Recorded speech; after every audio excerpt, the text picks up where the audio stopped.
નમસ્કાર મિત્રો, ગુજરાતી વાર્તા સાંભળવા માટે આવ્યા છો। ચાલો આપણે વાર્તાની શરૂઆત કરી। વહાલિયા ગામમાં એક સોફ્ટ, સાદી અને આકર્ષક છોકરી, નિહાલી, રહી હતી। તે ક્યારેક રસ્તા પરના વૃક્ષો સાથે વાત કરતી, ક્યારેક આકાશમાં ઉડતા પંખીઓને જોતી। એક અજબ પ્રેમની શોધમાં રહી હતી। એના જીવનમાં સૌથી મોટું સપનું એ હતું કે તે પોતાના પ્રેમને સાચા દિલથી પામે। એક દિવસ ગામમાં એક યુવક, મનન, આવ્યો। એ ખૂણાઓ અને સાવધાનીથી ખ્યાલ રાખતા, પરંતુ તેને લોકો સાથે મિત્રતા કરવાની ઈચ્છા હતી। તે માત્ર પોતાની રીતે જીવી રહ્યો હતો, પરંતુ એ જાણતો નહોતો કે એનો જીવનમાં કોઈ મહત્વનો વ્યક્તિ સાથે મળવો છે। જ્યારે મનન નિહાલીને જોઈ રહ્યો હતો, એણે તરત જ એમાં કંઈ ખાસ જોઈ લીધી। એના ચહેરા પર એવી યાદી હતી કે જે લોકો જે સૌપ્રથમ જોવે છે।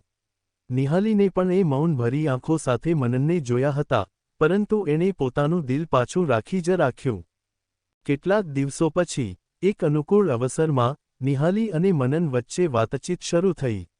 એક દિવસ મનન એણે પૂછ્યું, તમને લાગે છે કે પ્રેમ શું છે?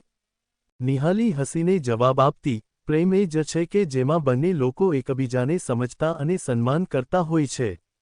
અને એ વાતને જ યાદ રાખી, મનન એણે નમ્રતા સાથે મનમાં નિહાલીને જોઈને કહ્યું, હું આમાંથી થોડીક નવી શરૂઆત કરું છું, શું તમે મારી સાથે એ નવો રસ્તો લઈને ચાલશો? નિહાલી મનમાં ઊંડી શાંતિ અનુભવતી, એની આંખોમાં ઉત્સાહ અને પ્રેમનો વિશ્વાસ ભર્યો હતો।